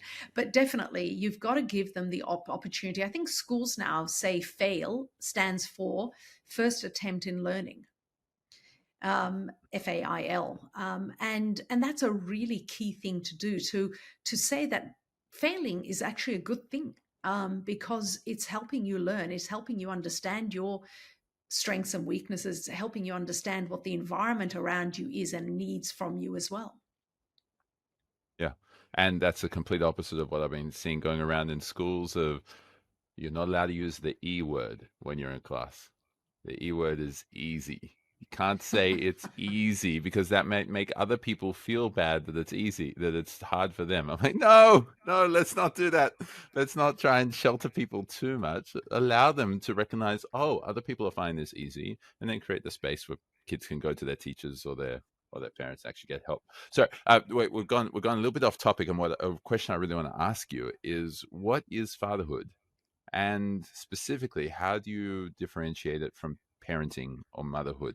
You were referencing that fathers and mothers need to play different roles. I'm not sure if you were specific that it was fathers and mothers as different roles, or if it was parents needed both kind of pick up the slack, and you were only doing 50% of what your share was. Do you see fatherhood as significantly different from motherhood? And how do those two things, if at all, differ from parenting? And what is parenting? Sorry, about 10 questions in one.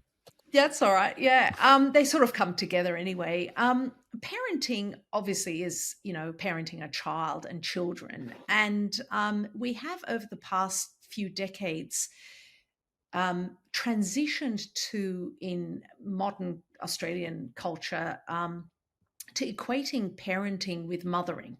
So when you say parenthood, you mean motherhood, in fact.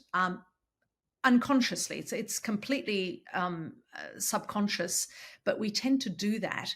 And we have unfortunately marginalized fathers often throughout this period. So, dads were, generally the disciplinarians and the breadwinners, and mums were the caregivers and nurturers. Now, those gender stereotypes are still there in our culture, but of course, the environment we're living in has changed dramatically. I think it's 30% of families in Australia where both parents, work full time.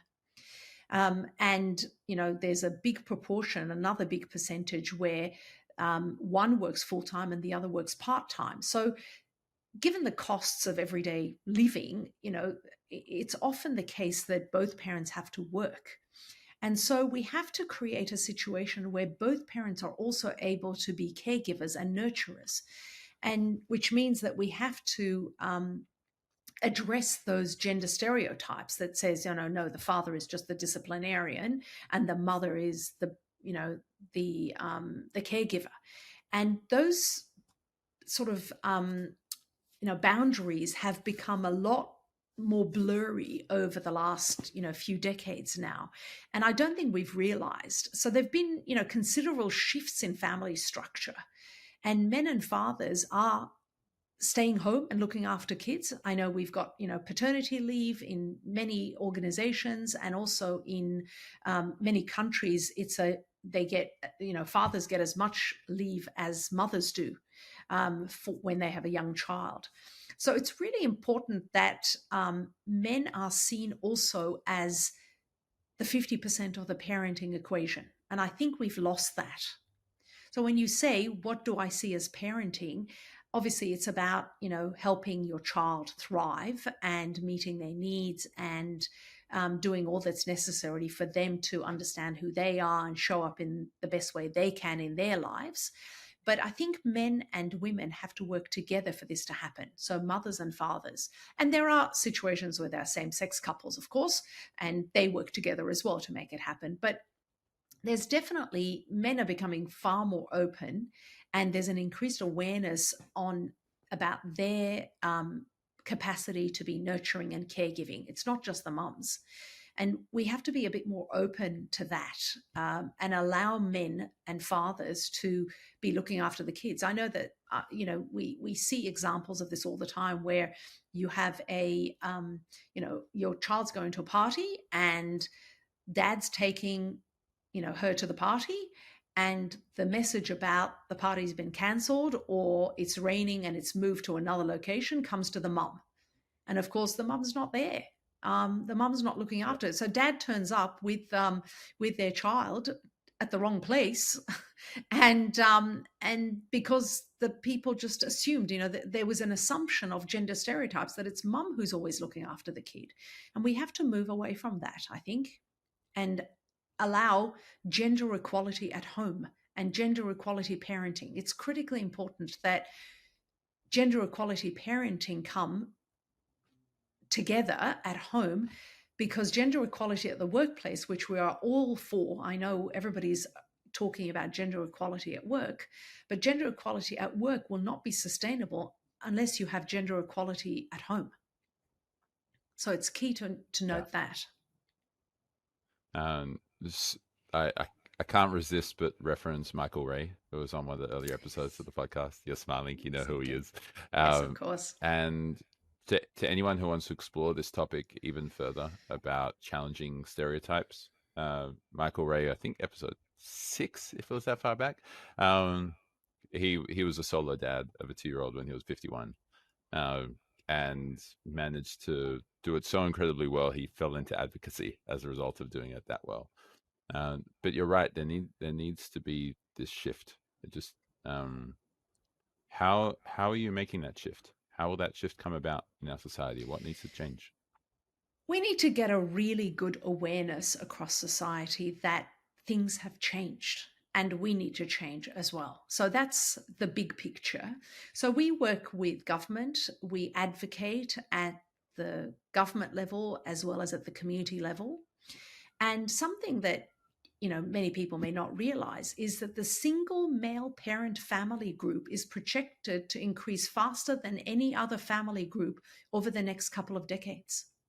So dads need to be involved. Dad needs to be engaged. Dads need to be equipped to be able to do that, but they also need to be included. We work with lots of organizations that to create father inclusive practice in what they're doing with teachers, doctors, nurses, maternity wards, because often they're looking at the mum and not the dad. And without realizing, they are excluding dads. So we need to make sure that dads are included. And we do a lot of that work, as I said, to make for father inclusive practice and to make sure that schools are including dads, because you would know that fathers being involved in their child's education has some amazing outcomes. And who doesn't want their child to be fabulous? Everyone wants the best for their child. So if research shows us that in order for your child to have the best start in life, you need to do A, B, C, D, and E, then you would absolutely do it. And that's one of the things. Getting dads involved and engaged in their child's education, getting dads involved and engaged in their child's life is key to having the best start in life for children. And we need to do that. Yeah, and thank you. You've just shared some ways that that can be done beyond just the standard advice. Oh, just just be an example. Like instead of just hope that it gets changed, they'll just kind of put the slogan on, put the bumper sticker on the back of your car, then it's going to be great. And then you end up like someone who's driving a massive diesel car and they've got "Go Green" on the back of it. It's like, what is that, a joke? And so actively getting more involved, which would have been so much easier for you. So which would have been so much easier for you if we look towards the past. If even if it was just you and your husband were able to share the school drop off or the school pickup or the extra activities, if that was just included or accepted, right? It's such a win-win-win situation. It really is, because by dads being involved and engaged right from the beginning, first of all, that sets the pattern for their fatherhood journey. So it makes them much closer to their children when they're older. It helps the children because they get, both things from mum and dad. So, in the same way as I was talking to a psychologist recently, and she said, she described it this way. She said, in the same way as children pick up DNA from their parents, 50% of, their mother and 50% of their father, they also pick up behavioral traits and role modeling and engagement, 50% from the mother and 50% from their father, or from both parents, let's say, even if they're single sex families. Right. And why would you want your child not to have 50% of what they need? Of course you do. Everyone wants that for their children. So it's critically important that mums and dads work on this and that we stand in each other's corner and allow the other side to be as involved and engaged as they possibly can with their children. So we say that you should spend at least 15 to 20 minutes a day conversing with your child in meaningful conversation. So I'm talking about fathers here. I don't mean things like, have you done your homework or come down and have dinner, but in meaningful conversation. And there's recently a study that I was reading that quantifies every additional minute that you spend as a father with your child and how that leads to well-being in various aspects. It's incredible. And nobody would argue with that. As I said, we all love our children. It's a universal love, and we all want the best for our children. So if that's the way to give that to them, then we should get on with it and do it. Now, this is a beautiful segue to the other part of what you've shared that I really want to explore. You referenced your father as a really close mentor, someone you really look up to, someone you were very inspired by. And at the same time, you also referenced other mentors. And so I wrote down I made a note to ask you about mentors. But more specifically in this instance, before you talk about other mentors and what you've learned, such as the CEO who encouraged you to go for walks and runs, that kind of stuff. What did you learn from your father specifically? How was he a great mentor for you? How did he have that relationship with you? Against the standards of society, and how has that enhanced who you are as a person and also your purpose? That's a beautiful segue to what we started with. And that's one of the reasons I actually took this job, because I had an incredible relationship with my father, and he inspired me and led me to believe that I could do anything I wanted to do. And I found that I wanted that for every child. I wanted every child to know that and understand that. So that was one of the main reasons I took this job, because I had such a great relationship with my father. He was a surgeon. He was a very passionate man who really devoted his life to service in healing, obviously being a surgeon, a doctor.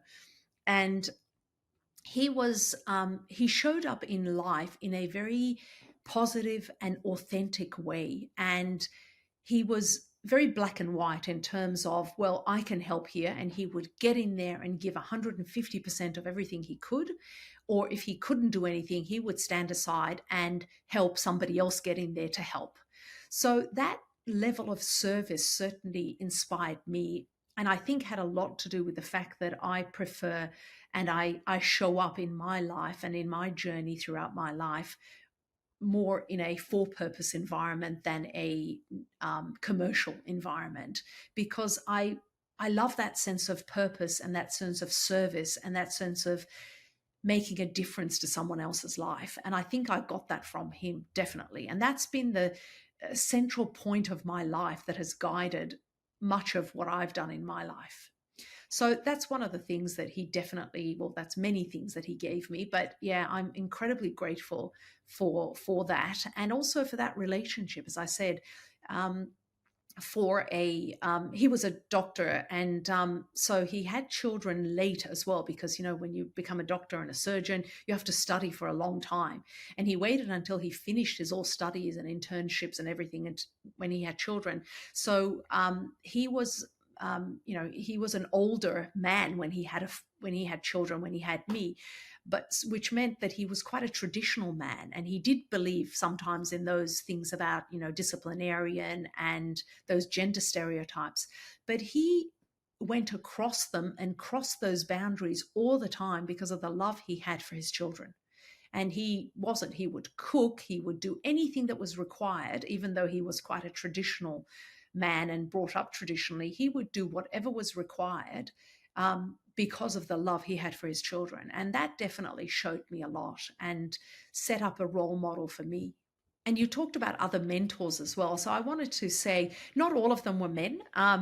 Some of them were, and they have been. And I think that's probably a mark of the fact that there are more men who hold leadership positions in this country still now than there are women. But definitely having that my CEO, who would tell me to go and run and walk at lunchtime, was an amazing person, and he was an incredible role model and a great mentor. And I was really fortunate to be working with him and have the opportunity to learn from him. Other mentors have been the same, and continue to be. Some of them I work with, some of them are people I know. And I think that's one of the things that we have to do as we're growing and creating our own journey and creating our own authentic story in life, is to find people that we admire, find people who can be our mentors, and virtually ask them to be our mentors, either in actual fact ask them to be our mentors, or in practice look to them and see what they're doing and learn from them. So that's really, really important. How do you, this is a challenge a lot of people face, right? This is the whole basis for the podcast, either way, is that people struggle to find mentors. They struggle to connect with the people that can really inspire them to grow. And if they do see amazing people online, and maybe they see some celebrity, they're like, wow, that person's amazing. They're so inspiring, but they're so far away. Like they're too far away from them, and they listen and like it's a bit too hard. How do people connect with mentors and have more of that personal relationship with them? How would you go about it right now? I would reach out to mentors. So if you find somebody who you admire, and you think that they can bring some positive influence to your life, reach out to them and say, look, I saw you did this, I heard you speak on this show and I loved what you said. Can I come and have a cup of coffee with you and see what you're doing and talk to you? So I would reach out, definitely, if they're physically, close enough that you can actually go and have a cup of coffee with them or have a phone call with them. I think you would find that many people would be thrilled to be seen as a mentor and they would respond very positively to that. So I would say reach out to them. If there's people that you can't reach out to, um, you don't have that kind of relationship. And I'll give you an example. Barack Obama is somebody that I find I admire very much and I see as a mentor. The way he has conducted himself, the way he has built his story, his journey, and everything he has done, I admire what he's done. Obviously, he's not somebody that I can reach out to and say, Barack, can we have a cup of coffee? Even though he was in Sydney recently. But what I did do was I found out that he was coming to Sydney, and I made sure that I attended his talk. And I went to his speech and I learned from him speaking. So that was almost as good as asking my own questions and getting answers from them, because he really described his life and his journey and what were the highlights and what were the lowlights. And it was inspiring to hear that. And it was probably, I think the mentor doesn't have to be somebody who you physically have to be next to. You can actually learn from people. If you look around you, there are some incredible people in our communities and you can learn from them without necessarily sitting down and having a cup of coffee with them or a glass of water. So I would encourage you, if you know a person and you are in a position to reach out and have a cup of coffee or a phone call, reach out to them. If you're not, then learn from them. Read a book they've written. Attend a talk they're giving. That probably has as much of an influence on your life as sitting down and talking to someone. Yeah, it certainly can, right? I had a guest named Ali Terai who was speaking a lot about how a lot of his mentors, like Tim Ferriss, is one of his mentors. He's never met him, but at the same time, he's like, I don't think I'd get that much out of sitting down with him to learn from him. I don't think I'd get that much from it. Like, what's going to happen? Like, hey, let's talk about this, and it kind of just wouldn't go anywhere compared to the information that's already out there. So, but a lot of that comes down to this desire to learn. So if I were to try and summarize the key points that you've shared throughout this conversation, I'm not going to. Often I go through everything, but because we're already at the 2 hour mark or close to it, instead of summarizing your entire life, back to you, uh, I'll just share the key points that I've heard. The one is that you've got to be willing to pursue discomfort and pursue challenge. You've got to be willing to feel uncomfortable. And a lot of that comes down to a growth mindset, right? The belief, which you got from your father, that you can do anything that you really put your mind to, that you really are able to. You've seen it in examples, like there have been amazing examples for you ahead of you. And you've probably also seen warnings of other people where you don't want to be like that. And you've been able to focus on pursuing this sense of discomfort, knowing that no matter what the challenges that you face, you're going to be able to find a way to overcome it. You're going to be able to find a way to grow. And then you've displayed that in all areas of your life, even just from the fact of finishing uni and refusing to stay down the same path that everyone else is going on. Pursuing roles overseas, pursuing government, implementing government policy across different organizations and countries and cultures and religions and expectations, and then continue to pursue almost every other role in for purpose rather than for profit. You had a lot of for-profit roles, but you've always wanted to be in the impact space, and you've always been driven by it. So you know what drives you, you know what your values are quite clearly, even though we didn't dive into what those are specifically. But you've always wanted to look after your health and your body. You've always wanted to be in the right mindset. You've always wanted to have a positive experience. You've always wanted to feel this sense of growing. And you've got this growth mindset that you can overcome any obstacle that comes your way, that you are able to do it, that you're just not there yet. You'll find a way to be able to do it as well, which is why you are running up the ranks as a lot of the time probably the only female in the organization, or one of the very few.